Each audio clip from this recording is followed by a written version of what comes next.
When you take a look back over time and you think about Tech in Georgia, uh, it's pretty shocking how lopsided this series has become.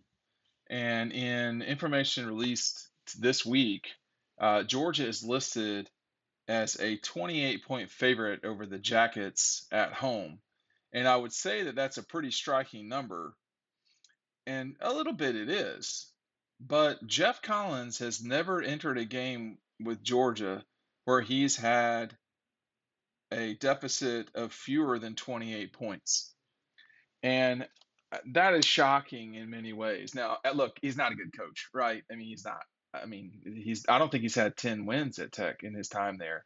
But um, they've scored exactly a touchdown against Georgia in 2 games. They have been outscored 97-7, if my math is right. And someone from Tech can correct me on that if they exist anymore.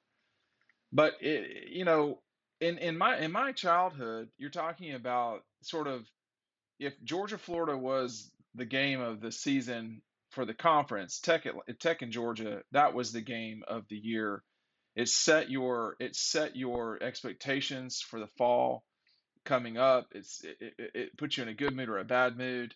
And you know, I always look at this game as now it's sad because you had Tech shock Georgia in Athens in 2016, and the game has not been competitive since. You're talking about a 38-7 beating, 45-21, of which I think at least one score I know was in the fourth quarter, if not two, from Tech in that game. Georgia's only failed to cover the line against the Jackets when they lost to them in Athens. They have never left Atlanta without a win this century. And with the exception of the total, stolen game in 1999, Georgia has not legitimately lost this game in Atlanta since I think 1989. 91, they won a tight one. 93 was the fight; they were blowing Tech out. 95 was Cannon Parkman sideways kick. 97, of course, the Mike Bobo to Corey Allen in the corner, an amazing show of toughness from Georgia that day.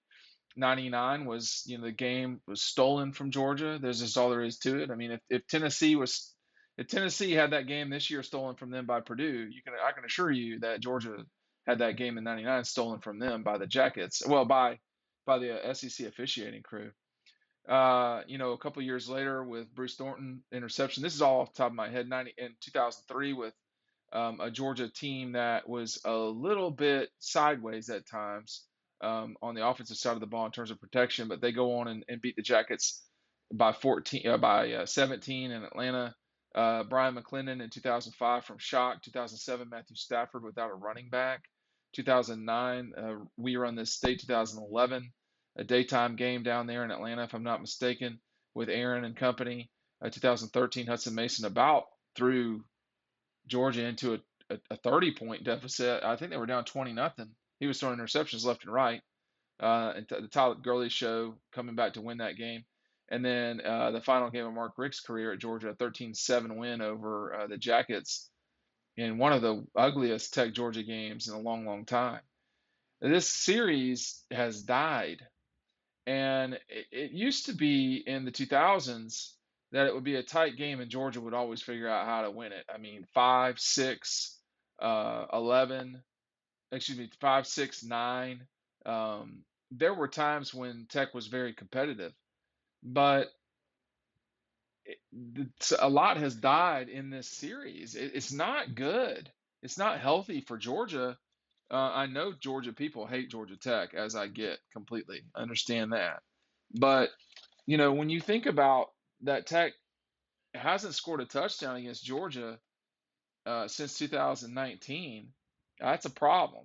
All right. I know they didn't play, um, but the guys love this game. They love killing the Tech folks about it. Make sure you're picking up DAWGSTRUCTION. Everybody has still got, I mean, it's a great gift. Check it out down below. It's the best way to help us get you these videos. The striking thing, and I talk about this a lot whenever I talk about Tech, the striking thing to me is the decrease in the amount of Tech students that are at the game, number one. And number two, the just the alums just giving up. I mean, because that's what it is. Um, they don't care. They have given up. If they care, they would have made a quicker decision with Paul Hewitt. They would have honestly, they wouldn't have gotten Paul Johnson out of there. Um, they made the wrong call with Jeff Collins, and what passionate fan base remains there, which is probably anywhere from, and I'm not making fun, anywhere from I don't know, 10 to 30,000 people. Uh, they cannot stomach this much longer. They are in a death spiral with their television contract from the ACC. And honestly, the 28 points seems a little low right now, the more I talk about this. Jeff Collins lost his best player to Alabama this past year. There is no scenario where he will get a player. Well, he's not going to be the coach for much longer, first of all. But secondly, there's no scenario where a guy would go have a great season at Tech and then stick around. You got to get the exact right person. On the other hand, what's the play-by-play idiot's name? He was talking a lot of shit not that long ago about how Georgia hadn't won the national championship. That's all they've got now. I mean, it's sad. It is sad that the person that is their play-by-play guy um, is worried about Georgia. Like I have always felt like Tech has been too concerned about Georgia. They need to worry about Tech and then think about Georgia after the fact. Like the hell with Georgia. I mean, okay, whatever. Like you're, can you really legitimately uh, uh, act like there's not a problem on North Avenue by that with that chant? I mean, I know it's more than that. I know it's a rallying cry, but there's not a lot of people rallying to the flag right now. I think it's sad, and I'm not saying that in a disparaging way towards Tech. I mean, it is a great institution.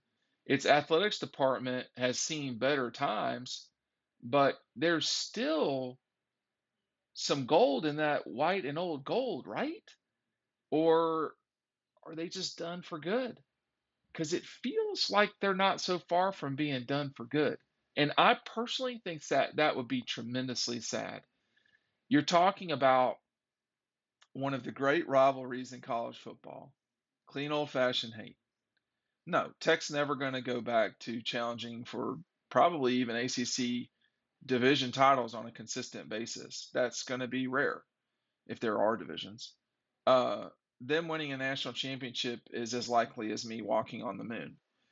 But it doesn't mean that that game doesn't matter because it does. And I have just watched it slowly die.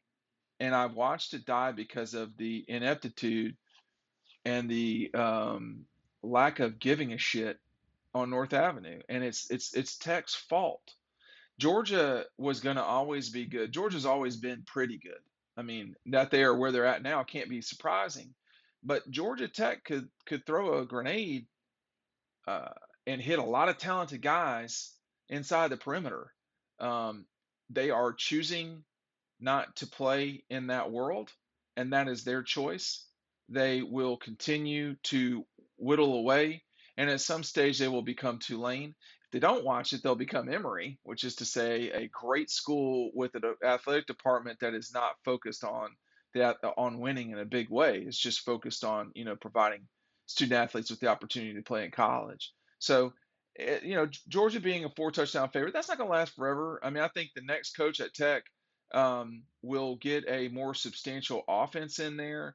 They will be more interested in figuring out how to win in a substantive way. There will be a lot less hot air. I mean, Jeff Collins has no credibility in Atlanta, none. And I don't think that means he's a bad coach. I think it means he has no credibility. And he gets freaked out about red ink. This is the sort of dumb stuff that is discussed in Atlanta. The inferiority complex at South Carolina is one thing. The inferiority complex at Auburn is another. Texas A&M might be the hardest to beat on that front. And although Clemson shouldn't feel that way, a lot of times they do. But nobody really captures that with such arrogant disdain than Tech. Georgia's catching them academically. They may never catch them fully, but they're catching them. And the Jackets are falling further and further behind in something they could really be good at, which is athletics. You are in the largest city in one of the most gifted states in the country, and your athletic department matters in no way. Georgia Tech should be as good as Duke is in basketball, and they should be as good as at least NC State is at football, and they certainly are neither. Dogs, 28-point favorites. Check out DAWGSTRUCTION down below.